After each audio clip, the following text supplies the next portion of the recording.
this is Robbie Damped, and as many of you may know, a little while ago we released an SLP versus non-SLP video, just sort of comparing and contrasting the two between each other regarding the air rigs and the tanks themselves. But it left a lot of open questions on the scientifical side of things, so figured I'd throw together another video just sort of explaining all the extra questions that people seem to have. So first up is tank compatibility.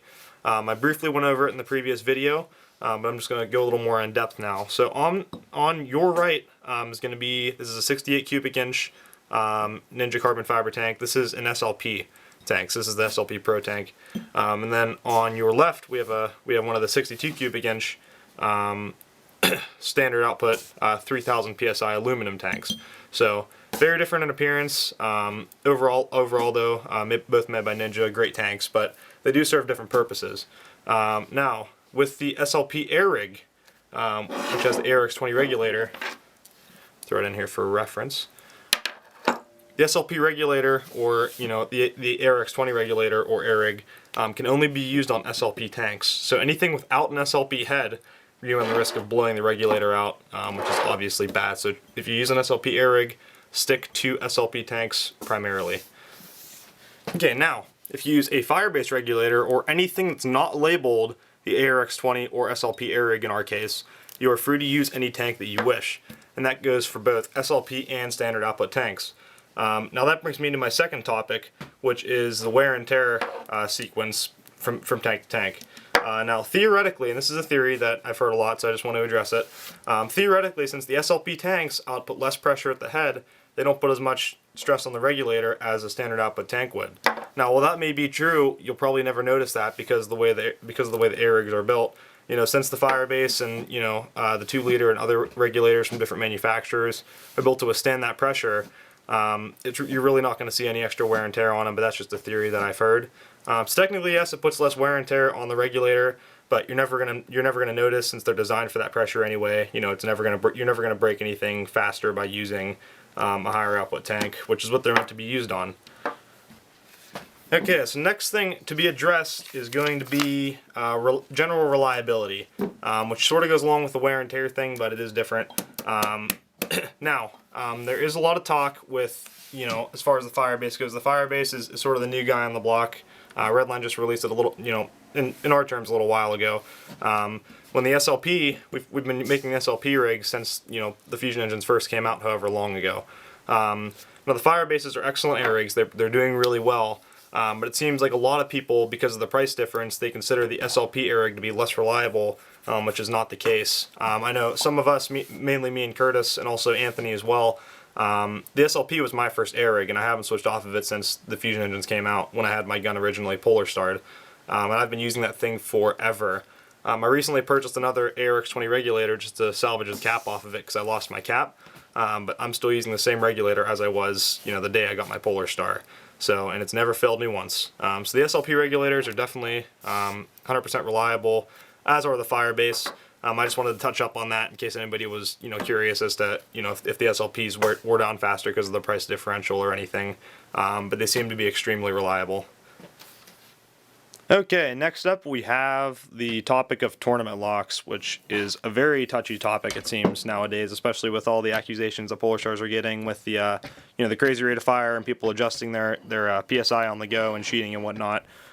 So a lot of games, like Operation Line Claws, for example, is counting on the fact that you have a tournament lock system installed on your regulator. So this is the SLP version. This is Curtis's tank. Mine was nowhere to be found, but so he has one of these little tournament locks on here, which I will, of course, link in the description. But as you can see, it's just very simple.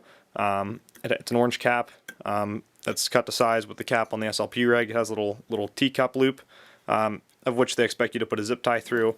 Line Claws, for example, they always note the PSI on that zip tie to let you know, let the person who's spot checking you, if you do get spot checked, what your PSI was at. But this is perfectly acceptable. So anything like this, I know this is the one we carry, but any sort of tournament lock device is acceptable for the most part. Now, on the Firebase regulators, one of the really cool features that draws a lot of attention to these is the fact that they have a built-in tournament lock via the cap here. So as you can see, the holes are slotted all the way around the circumference of the end cap here. And your primary part of adjustment is via this hole right here. So you'd throw, your Allen key down in there and adjust your PSI. By putting a zip tie through those holes, it blocks that hole off up top from you getting an Allen key in there, which therefore keeps you from adjusting your PSI on the go. So you throw a zip tie through there, wrap it around one of your fittings, tighten it down, and you're good to go. So it's really that easy. But that's something that a lot of people seem to ask about, and it's something that I feel everyone should get familiar with, because in order for Polar Stars to survive, it almost seems like tournament locks are starting to become the only option, which is just fine with me. Okay, everybody, so now we're up at the Chrono. There's been a lot of talk online about the SLP air rig showing consistency issues with feet per second and whatnot. And we're going to go a little more in depth with that when we go back downstairs. But this is just a quick demonstration. I'm using an SLP air rig. We're at about 85, 90 psi right now. So we're going to go ahead and give it a quick test here.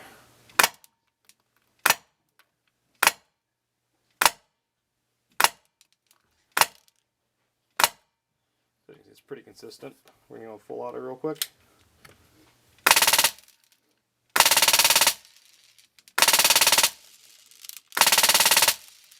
So it's hovering right around 333 to 345 feet per second. So I'd say that's pretty consistent in my book. Okay, so now we're going to go over some of our airline options, or previous airline options, which this will tie into the Chrono test we just did. On my left, I have a piece of flexi line, which we used to stock.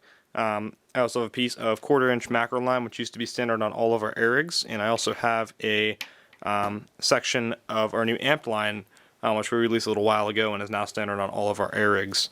The flexi line got phased out for a reason. We didn't just phase it out to introduce the new stuff. Polar Star changed the design of their fusion engine, and they reduced the amount of space that is in the cylinder, which reduces the amount of volume. On the flexi line, because of the decreased bore size, internally the bore on this is very, very small. It couldn't keep up with recharging the fusion engine fast enough to cycle on anything over, say, like 20 or 25 rounds a second, which was giving us a lot of issues. Now, that being said, if you have anything pre-revision 3, so either the first revision or the second revision, that style of fusion engine, the flexi line should still work pretty well for you. But for the sake of keeping up with the times, we did decide to make the switch over. And that's where a lot of those problems with the SLP regulator stem from.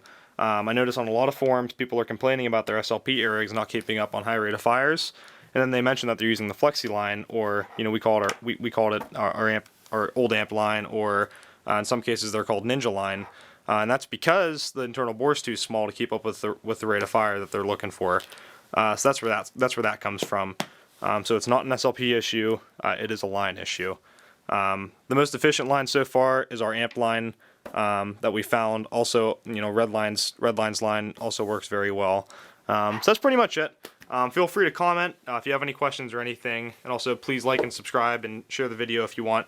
Also, please visit www.ampedairsoft.com to check out all these products and more, and also check out our other videos by following this link here. Alright, thanks guys, have a good night.